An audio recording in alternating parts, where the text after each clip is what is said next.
Hello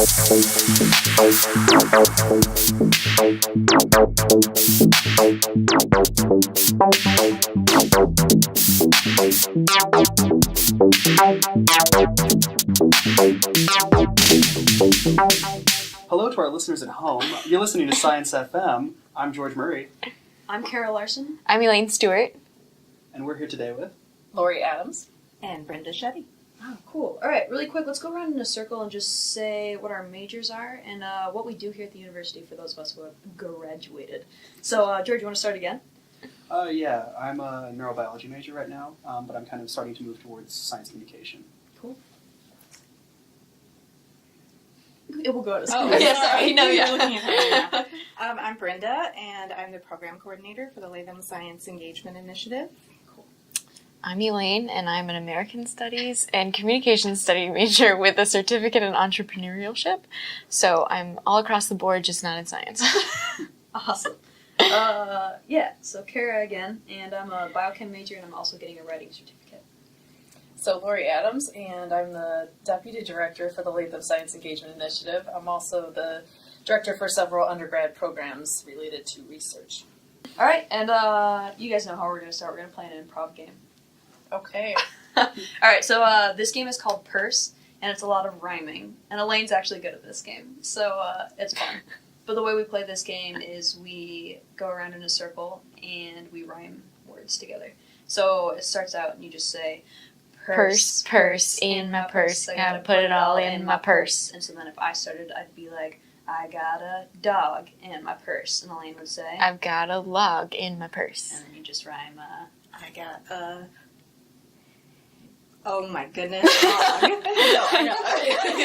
yeah, and that's just how it works. We just go Okay. around in a circle and we rhyme, alright? So you guys got it? So we just start with, Purse, in my purse. I gotta put it all in my purse. I got a cat in my purse. I've got a bat in my purse. I've got a mat in my purse. I've got a rat in my purse. I've got a hat in my purse. I've got some fat in my purse. I've got a vat in my purse. I've got a rat-a-tat-tat in my purse. I've got a brat in my purse. I've got a sat in my purse. Boppy scat in my purse. I got distracted because I was gonna say tat, and then I was like, but she said rat-a-tat-tat. And I was just, I don't know if it has to make sense, like, Right. Oh, yeah. I was looking for Grammatically. nonsense. Right. Oh man, the more it doesn't make sense, the more fun it is. Yeah. See, I was gonna go around and be like P-H-A-T fat, like it's cool, like yeah. Is that like, It's like you say that as it's like Is that Or what be you like changeable with P-H. Yeah. Wait, I like is it? fat. fat. I didn't know that. it means cool. Does it? Come on, I know. Lori knows it, and you Oh man. Oh Yeah, I wow. feel pretty good. Wow. Cool. What a good starting game. Alright. But let's actually get into it. Let's talk about science now. Because we just started out with some fun. Now let's talk about science. Alright, cool. So I guess let's just start talking about Latham. Mhm. Because like that's why we're all here today. Is Latham. So bless Latham. Thank you, Latham. Yeah, thank you. Thank you. And And good to hear. yeah, we love it. We love it so much. So I guess like let's start out like how did Latham start? The brainchild of Latham. Mhm. So how did it start? So, donation to the College of Liberal Arts and Sciences by Robert and Sue Latham several years ago, actually. I think this stuff takes a little while to get in the works, but I think the dean of the College of Liberal Arts and Science and him kind of came up with this idea for developing a center for science engagement. And we found out fairly quickly that you can't call yourselves a center unless you get Board of Regents approval. So we're starting out an initiative right now, and you guys are all in the first pilot year and really the idea is to get students to engage across disciplines, science disciplines, and thinking about big issues really, and how to tackle them. And communication, I think, is at the root of a lot of that. So that's where I like the idea of science engagement and communication and helping develop those skills with you guys. But I think we can think even more broadly about how that impacts faculty and even beyond outside our walls of academia. Because the projects that you guys are all doing have more far-reaching implications. So. Yeah, just like I know that we have quite a diverse range of majors. Like I know we've got quite a few people who are interested in like writing and writing certificates too. And then does James have an economics degree? Yes, or he's a He's an economics major. Yeah, Okay. he's also part of the engagement, the social engagement certificate, I think, or is it part of I think it's Departmental actually a studies. new major that David Gould. Do you guys know he has started? It's been going on for a while, but this life design course, and they started. Him and Tom Keegan started this major social innovation and engagement as a major. And anyway, it's similar. Yeah, it really does fit a void that doesn't exist right now on campus. And both the interface of science communication, which is actually a thing, right? Yeah. You know about science communication. When Lori and I started this, we didn't really know that that was an actual field. Turns out that's a thing. Yeah. Like it's a real field. It's a Yeah. field of study already. And then on our side of it, because we've been working with undergraduate researchers, we sort of thought about communicating science, finding ways to work in the broader impacts that researchers have to do and bringing the students in and having researchers learn the skills of communicating their science. So it's been a lot of fun putting it together. Yeah, in the last few years, I teach a course it was first called Entering Research, and now it's called Communicating Research. And I have a lot of the exercises have to do with students communicating their research in different formats. And I saw it also as an educational tool, so I saw that students at first would parrot back a lot of the jargon that they've heard. And then having to sort of deconstruct all that allowed them to really understand and more fully appreciate their project even better. So that's where I also saw it as an educational opportunity for students. Not only are you developing good communication skills, but you're also starting to understand these very complicated and technical research projects that people walk into without any, there's a whole history and language of speak that all of these projects have. And so kind of figuring out how to explain that to somebody else, you're learning it better yourself too. So, Heck yeah. Yeah, it's just that iterative process of going over it over and over and becoming the teacher. yeah. That's a great factor. And that's what you all are doing now. We love it. We love it so much. And then we can talk to Elaine about all our science, and she loves it so much. I love it. Well, it's cool because I did science in high school, but I did easy or science classes. So learning more about science and the real world implications is cool. This is how I get to do it. So Nice. With this cool podcast. yeah. Nice. Yeah. No, and I love seeing all the projects that are coming out of this too, because like this cool science little outreach thing with the elementary kids that just happened this past weekend, or the improv classes that I'm doing with the researchers. That's a really cool thing. Or the website that we're building is really cool, and the website that Nico's building is really cool too. Just the wealth of projects that are coming out of this I think is really cool, and I hope they get sustained throughout the years because it's amazing. Well, what I have to say is it was an experiment for me to see what you guys were capable of, and I have to say I'm just completely.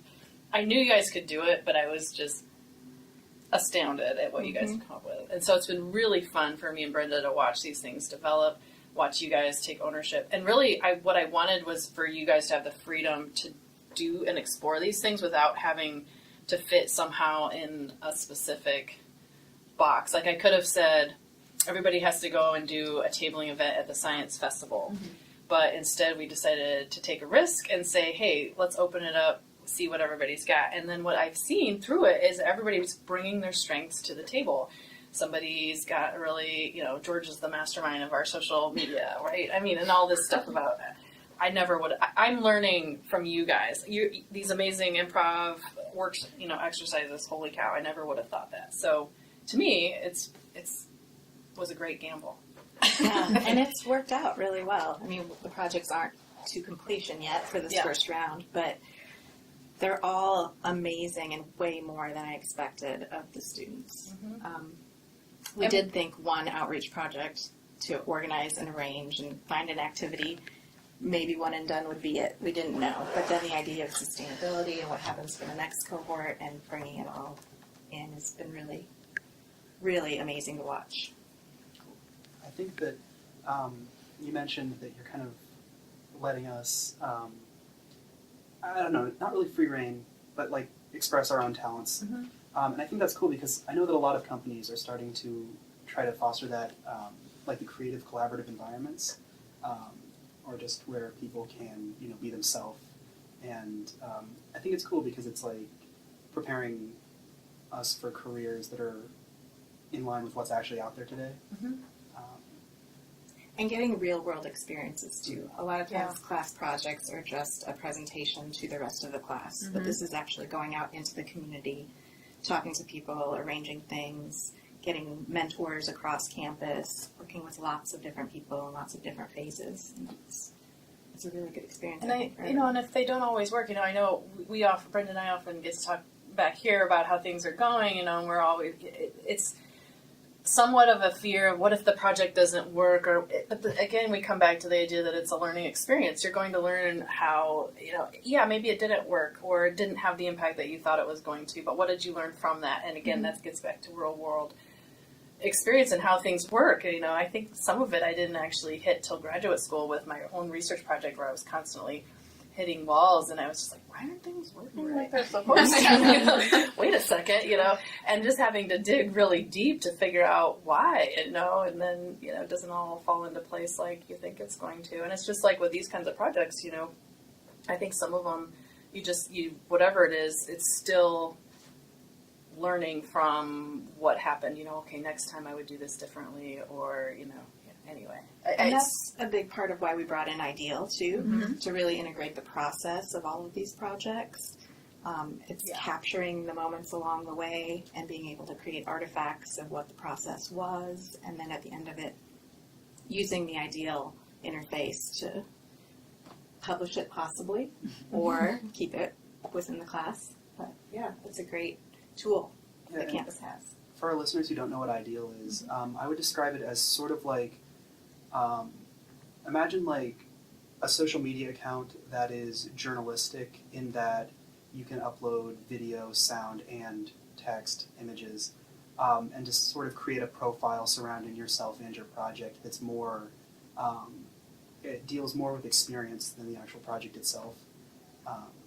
Right, I think they call it digital humanities. Does it fall under digital humanities? Yeah. Definitely. Yeah, it's very cool. Go check it out. What is it? Ideal.uiowa.edu. I remember this. I I always Google uiowa. Ideal. Yeah, it's great. No, but yeah, Latham's great because it gives us the opportunity to fail, which I think a lot of classes don't. They're like, here, go do a Prezi, and then do it for 15 minutes. And these Latham projects are like, create your own project. If the project doesn't work, change the project. And it's great because, it's like that's what we're going to have to do in the real world. We're going to have to go and create these presentations and projects. And if the projects don't work out, we're going to have to figure out a way to change our projects. And it's super valuable that we have a class like this that allows us to do this. Good. Yeah. Yeah, it's like in life you can't be fired for being wrong. Yeah, exactly. That's also super nice too.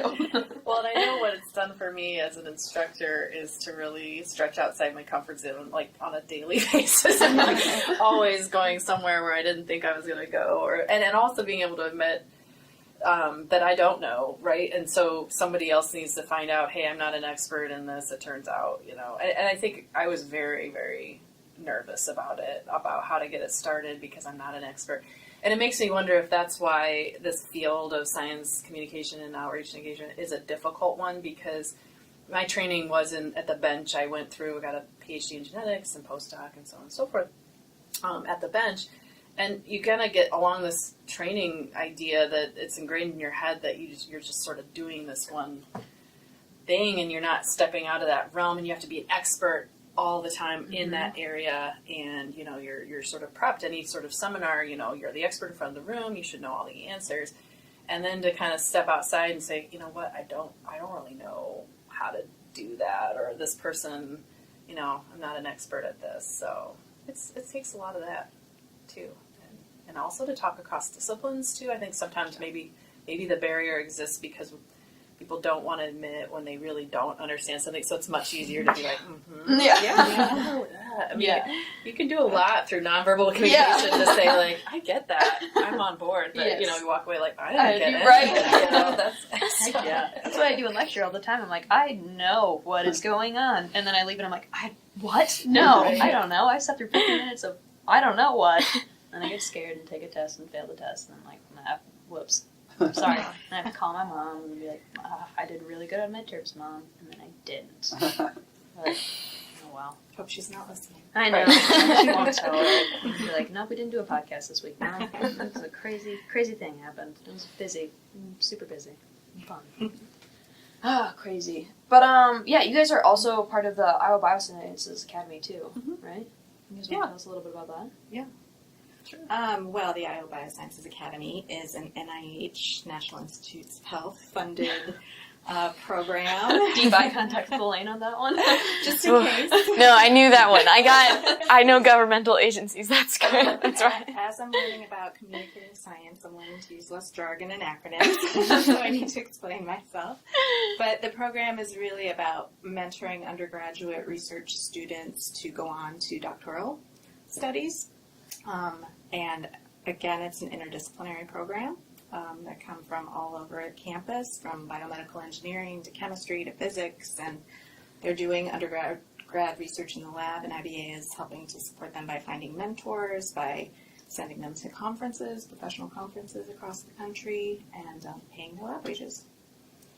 And I think that's really what sort of introduced me to the interdisciplinary concept and how powerful that is, because we would have we do really small courses with them, and there's different topics, but one of them was called Teaching Your Research, and I actually took that name from Darren Hoffman, so if he's ever listening, I gotta pay him credit. But it's this idea that you actually deconstruct your research, you teach your research to somebody, and actually I think it's a good way to run a seminar, to be honest, to everybody in the audience. And what we had in the room was a physics major, major in psychology, a nursing major, several other, like maybe it was chemistry, I can't quite remember, biochemistry, but we were talking a pretty diverse crowd in terms of their background, and the ideas that came out of that were so rich in terms of what a physicist was thinking about that data that the nurse was presenting. I mean, I just thought it was amazing, and I wanted to be able to do something like that. So this idea of, I was definitely on board about the interdisciplinary and bringing in outside of science too. I like, we have economics major, a couple economics majors, I guess, but.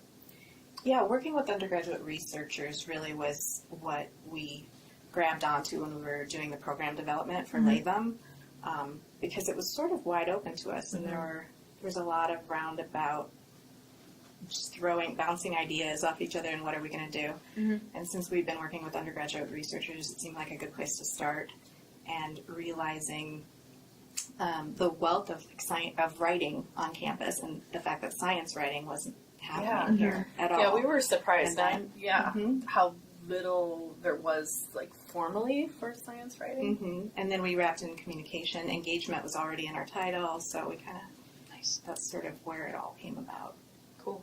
Yeah, I thought that was super, because I remember meeting, like, first off, with, like, when Latham was starting to get, like, become a thing, and talking about, like, we're the #1 writing school in the world, and then, like, we're one of the top research institutions, but there's, like, no overlap between the two institutions, which is so crazy. It's like, why And there might be in small pockets, but I think that it's really hard to find them. So, and I know the medical humanities, they have a strong program, I think, over there. But, you start digging pretty deep. You have to dig a while to find it. So that always tells me that if I can't go and find it immediately, it must not be. Exactly. Yeah. It's like, I don't have time to be Nick Cage and do another national treasure at the University of Iowa to find the writing. It's hard. And I've learned along the way that there's so much you learn through the act of writing.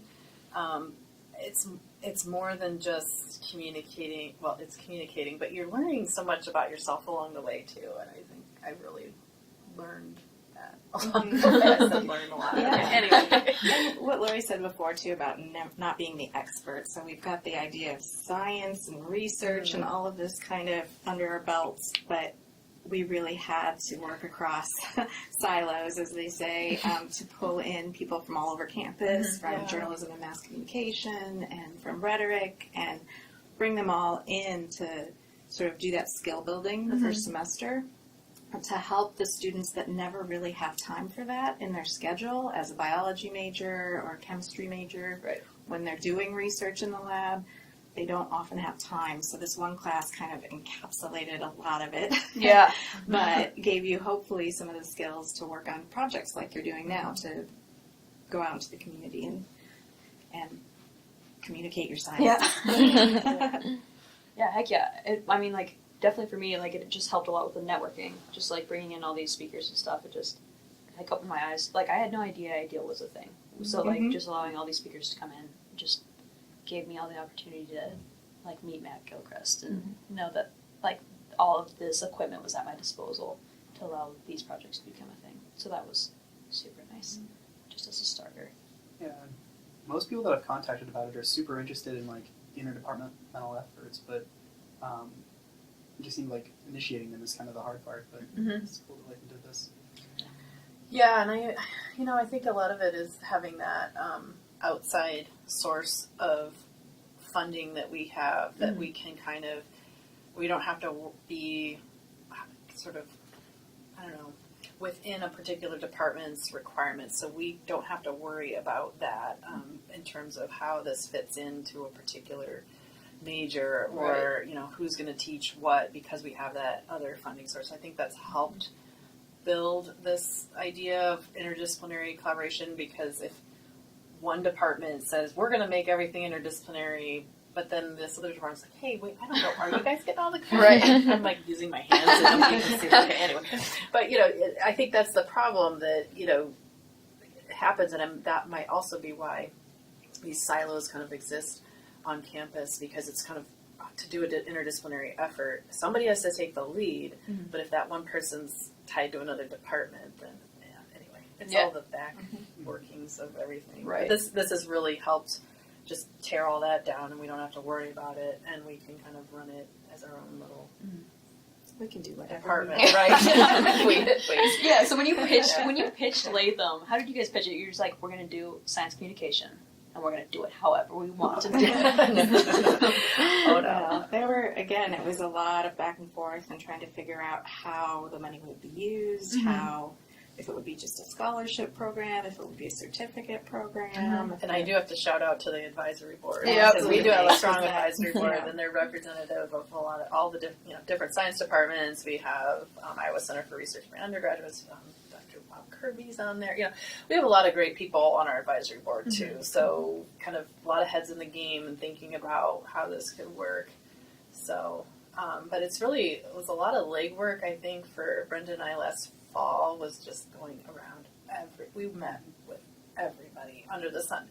Really just doing a needs assessment. What do we need? What's on campus? What, and then sort of knowing anecdotally what I've heard students say about what they want, and then wanting to experiment with this idea of, if we let them run with it, what will they come up with? I think that part I was the most excited about. Yeah. Like that, just like, I don't know. I had a chapter of my business class that I'm in right now was all about business communication, and I was kind of just baffled at it because it was like top 10 like tips for writing an email. I was like, people don't know how to write emails. I was like, you're like, hello, like, dear, who it may concern kind of thing. And I was just kind of like, it's weird how people don't realize their communication is coming across. And like, from what you guys have been talking about, like, this is a class that would like help really teach people how to communicate in the real world, because Kara's improv workshops for the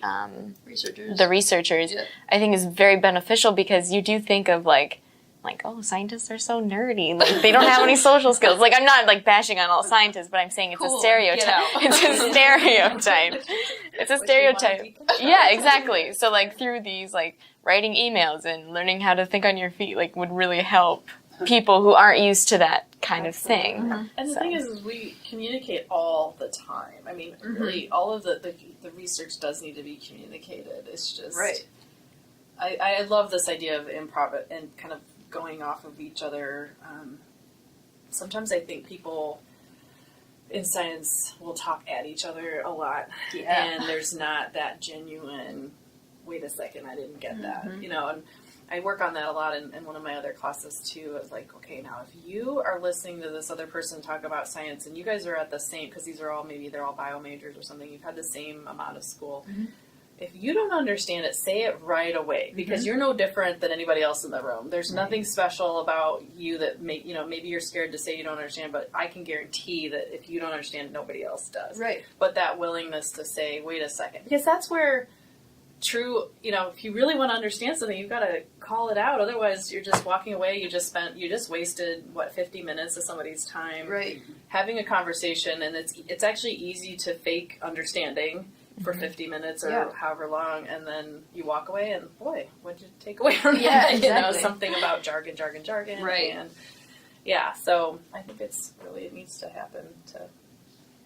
Heck yeah. Well, and then especially for science communication, like, it's super easy to, like, talk within disciplines, like, that's easy, or it's, like, even easier to talk, like, across science disciplines, but then when it's going from, like, a biochemist to, like, an English major, like, talking about research, it's like, oh, what? And it's just, like, wow, like, jumping across a cavern. Like, whenever I have to talk about, like, when I had to talk about my research to, like, my friends who are English majors, I always, like, they're really interested in it, but then it's just, like, having to break down the $10 words and all the jargon, it was, like, I wanted to cry, and then they started crying, and then it was, like, oh, it was so bad, but, like, I know they were so interested and invested in hearing about it, and I'm like, okay, this is where, like, the communication needs to happen, and I need to break this down, because everybody's interested in it, and so why wouldn't I don't know. That's where, like, for me, that's why this improv workshop is, like, important, because it's, like, yeah, you need to know your audience is paying attention to you because, like, your research is important and people are engaged and want to know what's going on. But if you're, like, not engaged with your audience and know that your audience is engaged, then, like, what's the point of even doing research? Right. I agree. It's frustrating. So frustrating. Being able to talk to all those varied audiences is really one of the skills that we hope Latham can impart because we've got people talking to kindergarten through fifth graders or on the web, whatever communication gets out there. But general audience stuff is really important for science too. Yeah, I think a lot of times, and I think probably public speaking has to be the number one fear, I imagine. It must be. But, I noticed that a lot of it's just about getting the event, like doing it. And I was the same. I really was the same way for the longest time, maybe even up until now, right? But it's like, let's just do it because I'm so nervous. Like, it's all about me getting up there, getting done and being done, and everybody claps and asks questions and it's over. But this desire to actually want the audience to walk away with something that's, that's important because I think people are often, it's just scary just to talk first and then to have that second part about I actually do want them to know something when I leave. I think that's, I don't know, it's something we probably don't emphasize enough rather than the focus on just the actual speaking event. Yeah, I live for the applause. So. Yeah, play it right there. Right, exactly. I was going to say, I think public speaking is the number one fear, and then death is second. Yeah, I'm pretty sure that's what it is. I had major anxiety. I mean, most people I think I've do, had but out-of-body experiences. Right. Where you're just, wait, yeah, what's gonna happen I have fallen twice on stage because of my nerves. I get all nervous. I wear the wrong shoes apparently, and I just I get nervous and stumble and fall. But that happens. Yeah. But then after you fall down, do you like feel better though? Oh, much better. Both times that I did that, I was like, all right, well, that's out. Okay. And now I think because those experiences have happened to me, it's probably some of the more mortifying experiences you can have. It's like, whatever happens, happens. But I think a lot of it's also feeling like you're not going to have anything to say that's, worthwhile, or what if people don't believe me or don't think I'm smart up here or don't, and I think breaking that down and saying, you know what, I think almost everybody that does this probably thinks that at some point. And really in the audience, I always tell people too, the audience doesn't, unless they're really mean, they really are supporting you, nobody wants somebody to do horribly, right? You really don't want that. So the audience is there to support you too, but. Oh yeah, for sure. Yeah, I really do. I've really enjoyed a lot of the small courses I teach with communication because you get to watch that. And everybody starts at a different comfort level. And some people do walk in and they're fine, and that's, not a problem. But it's the rare person that does. I think the majority are just petrified and I hated it when I had to take public speaking and oh my gosh, I would be up like days before and I just couldn't sleep, oh my gosh, I could the speech, and it's in front of my class who also has to give the speech. Right. So nobody's like, Yeah. It was torture. Yeah, public speaking was so crazy in high school because it's like nobody's even paying attention to anybody else's speech Because they're worried about they're worried about their their own speech, Yeah. and nobody's even watching you. They're just like, Right. I have to go next. Yeah. Am I going to throw up during my nervous. Yep. speech or not? Well, and that's getting back to the Latham thing is why I like this. I would keep using the word authentic to describe this, but it's because it's an authentic experience. Right. I think it's important to practice stuff in the classroom, absolutely. It's a great place to get practice, but you also want to have that opportunity to have an authentic experience where the person in the audience really isn't worried about the next, when they have to get up, they're actually listening to you because they're interested. Yeah. Presumably. Yeah. Well, that's another thing about Latham is we built a really nice community like right away. So it's like I've never felt uncomfortable getting up in front of like the class and giving a speech. I wasn't there the one day where you guys had a giant timer though. So Yeah, that time was we really We scared Right everybody. away. I'm We not said, sure. okay, everybody, we're videotaping you. Yeah, that would have scared me. I mean, I can't even like this was making me nervous. But that I don't know. Like, we might not do again. that. That was pretty traumatic for everybody involved because I was like, I wouldn't want to do it. yeah, just So, I just wouldn't want to have to watch right. myself. No, Right. watching it later. Yeah. oh yeah, I watched it later and it was not. you watched it later. Yeah, Well, we posted it on our Yeah, Just I- on our class blog. just on the class Yeah. blog.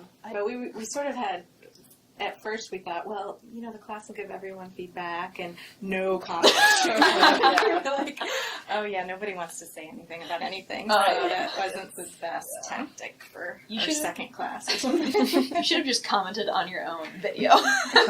nice job. Really think you knocked it out of the park. Said a couple times too, Right. besides that.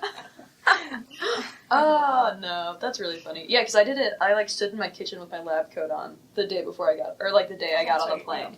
Yeah, Right, 'cause and then you I were uploaded traveling. it. Yeah, because I had to travel to that conference today. And then I remember I texted you, and you're like, it was pretty scary. They had a giant timer in the back of the classroom, and I'm like, what? What? Yeah, it sounded like, I don't know. Do you know like those in movies when there's like a nuclear launch going on? Yeah. It sounded like one of those, and I was just like, It's like a doomsday The clock. TikTok on the bomb. Oh, Yeah. that's so great. No, yeah, I think that would definitely make me feel calm in a speaking environment.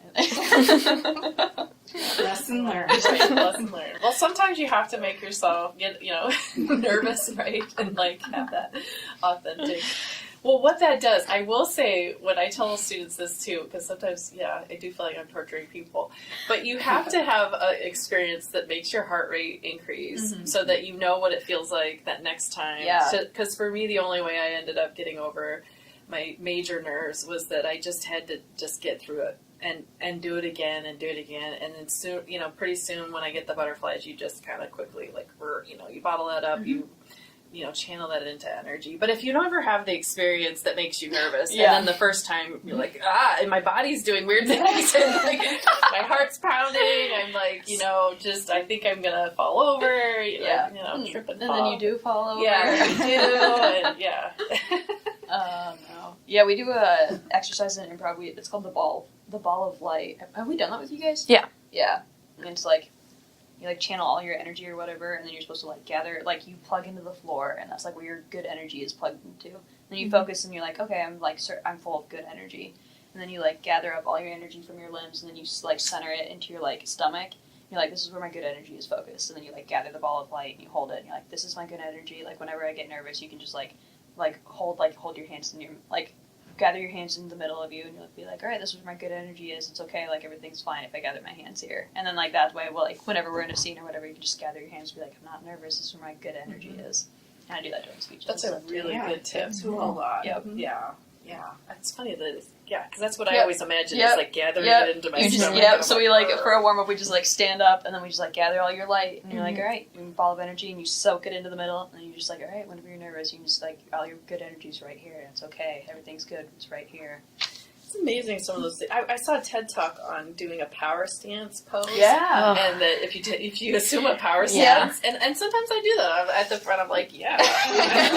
And No. you feel so much more confident, and My mom loves that TED Talk. The first time she watched it, she made me watch it 2 times afterwards. And every time I talk to her on the phone, I'll be like, oh, hey, I have an improv show. I have a big speech in class. I have to do something. She's like, Elaine, remember your power pose. And then the other day I did actually do it. I was standing in the pod bathroom of Dom, and I'm just like, I was like really nervous about something. I don't remember what, but I was like, just power pose. And I like stood and like looked at myself like in a Wonder Woman pose for like 2 minutes, and I like walked out. I was like, yeah, I'm good. I was like, I'm good. I can handle this. Yeah, that's psychological tools that work. It does work. We gotta do those more often. Well, Yeah. I'll have to I think do it so. right after this podcast. We'll all do a power pose. Right. Power pose, yeah. Cool. Awesome. There's a warm-up exercise. We can start making people do power poses. Right. Oh yeah. Power poses. Before we start the podcast, we're just gonna stand like this for 2 minutes. Nobody say anything, or we'll just be in their office before they get into their office. And just like power Power pose. Just waiting for them. Hey, welcome. How'd you get in here? It doesn't matter. Have the TED Talk like playing in the background. We'll get kicked out of a lot of places. Fine. All right. So we have like 20 minutes left. So we want to enter into the pop sci part of the podcast. Oh boy. So we just like want to start off with a really serious question. We want to ask you guys: do you think that Yetis are real? So, Sorry. I wish we could see Kara's face because it was very serious. It even it's a serious question. made me very serious. Yeah. Just thinking about how serious it My was. dad and I have been planning a trip Mm-hmm. to try and Fine. find Yetis. Yeah. We just need to know, real or not real.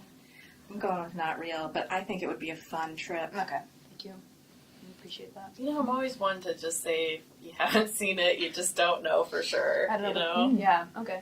I appreciate that. So maybe. But like there's that video, there's the video, Right. you know, of the Yeti Mhm. walking, so I'd like to think that, you know, we would have seen it by now, but, you know. Yeah. It's very lonely, Yeti. I know. But like maybe the other ones are just like so elusive. What's the name of the Finding Bigfoot? Have you guys watched that? Isn't it AMC I or saw something? some of it, I yeah. have I binge watch it. It's so good. There's some people that they're serious, like, Oh. I mean, obviously that's why Yeah. the show exists. Yeah. Like, no, this is like, yeah. Yeah. I mean, I you think have to admire their enthusiasm. How much evidence is there? Oh, tons. There's like squatch tracks. They found like trees have been like pushed over by Sasquatch. I don't know what the Man. plural is. Sasquatch is. I don't know. And then there's hair. There's been hair. There have been multiple sightings. They're just like there's Wait, like pictures. didn't somebody want to sequence Sasquatch DNA? Am I losing it? Oh, Did they take I the think hair and do that? I think there has been. I Yeah. want to get on and Google it. Yeah, we can definitely do it. I swear about a year ago there was something about sequencing Sasquatch DNA, but I could be. No, we're yeah.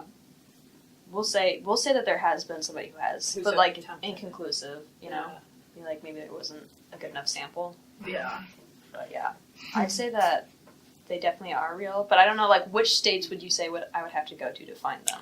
Pacific Northwest. Yeah, cool. Yeah, it just seems like Cold. Sasquatch Cold. territory. Probably like Appalachian region, yeah. Okay. north. For Brinda being a non-believer, she was very quick to say Pacific. It's just like, yeah. If they're anywhere, Yeah, yeah. if they're going to be anywhere, that's where it is. Like- and that would be the funnest trip in my mind. Okay, To I would. try to find them. Oh my gosh, there's a Sasquatch Genome Project. See? .org. It's an organization. It's not even I like knew .net. it. I knew I wasn't losing it. It has been a long and tedious battle to prove that Sasquatch exists. We've had proof for 8 years, but not enough data to convince mainstream science. Okay. We were mocked. Right? They have a journal. Wow. This is big. People are Yeah, dedicating man. their lives. Yeah. This is like Now you know what to do after trivial. you're done with Yeah. school. Yeah, I know exactly. I'll just probably It's a Go hunt. .org too. So. Yeah. Man. With the Latham certificate and a writing certificate and a biochemical degree, I'll probably just Straight retire to the there. Pacific Right. Northwest and participate in the Sasquatch I don't know if there's any project. like mythological or like creatures like that. I think like Loch Ness is Yeah. the most probable. Just because like we Okay. don't There's know what's in the something, yeah. ocean. Yeah. We don't know what's in the ocean. Like, isn't it like we know more about the surface of like Mars than we do our own ocean or something I like that, will or like say the that, moon? Yeah, there is so much. Yeah. So like, if there's Yeah, anything Nessie's out down there, See, I'm a Nessie believer. Oh, shit. Nessie, but not okay. Yeah, those documentaries are always just captivating to me. And they're in that boat, and you're like, they're gonna find it. They're gonna find it today. then I always think, well, if they had, CNN would have said something, you know. But, Jokes on you, they found it in that one documentary. I know. Didn't publicize it. they had that one show, River Monsters, or something. Yeah, that's That a good one, show, too. The giant catfish that live in the Lake of the Ozarks. Oh. There's these like Those are real. yeah, they are, and they think that they're like man-eating No, catfish, I don't like right? that. Yeah. Anyway, Okay. that's why I don't swim there. All right, so for the tally, so we have how many for the lock knife? I think I definitely, yeah. We have 2. I'm just gonna throw it out there. Sure. Okay. You know, We I'm got not willing to 3. say there's nothing there. We win. And how many for Sasquatch? There's a whole genome.org here. It's like, Lori's it has to all be okay, true. so 2. George is a non-believer for anything. Nope. Okay, what about aliens?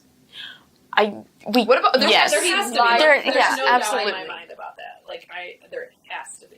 Okay, life as far on as other planets. It's aliens, we so got 3. close-minded to think that we're alone in the universe. Okay, that's all 5, you guys. That's a great. I will say I'm being a little bit.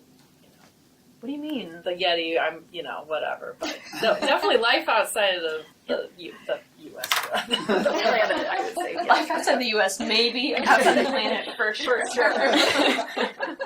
Show me proof outside the U.S. Exactly. I don't know. I can't see it. So. Never left. How would I know? No, I would definitely agree with aliens though.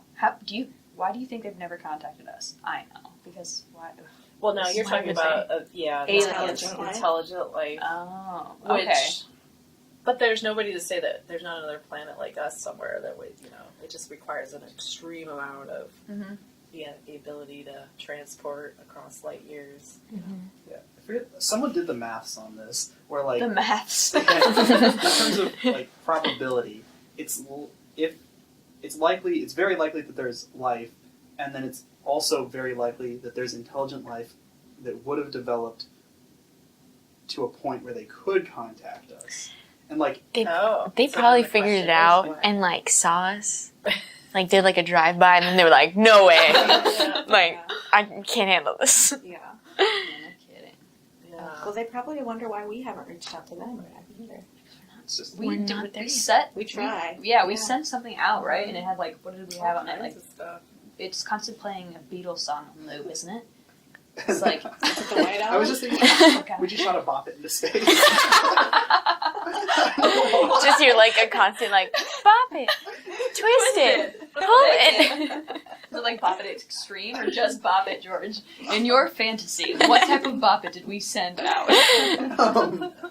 I don't know. I just know the classic. Okay, I okay. have my phone, so I can Google it. Yeah, okay, what did Yeah. We did. I know we did send something out. It did. I'm pretty sure it did play a Beatles. I don't know if it was a Beatles album or a Beatles song on loop. Yeah, I can't remember. I- either. It's I a know- Beatles- I think it's a Beatles song. Yeah, it wasn't a Bop It. I'd like to revise my position though. I think that I like an intergalactic case of social anxiety better than the bop it idea. It's just like two species just collectively ignoring each other because they're too like embarrassed to talk. Oh, it's like 2 researchers at a convention. Well, that's that communication part. That might be the part, that maybe they can't communicate with each other. They need Latham. Oh, then they're To break gonna down. hear this podcast and be like, Right. Latham is a thing, and then they're Right. gonna apply to Latham and be like, it's gonna be okay. Finally, they're going to hear this broadcast and say, This is now we can contact This is what we need to send into space on a loop. Yes. So that full circle. There we go. How do you send this into space? Can we Is send the a next- rocket? Yeah. How much? We'll put a how much bop fun in do we there have? too.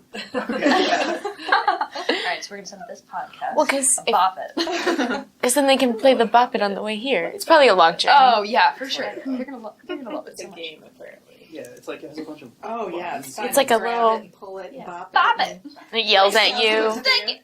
and then like if you miss something, it'll be like. "Ah."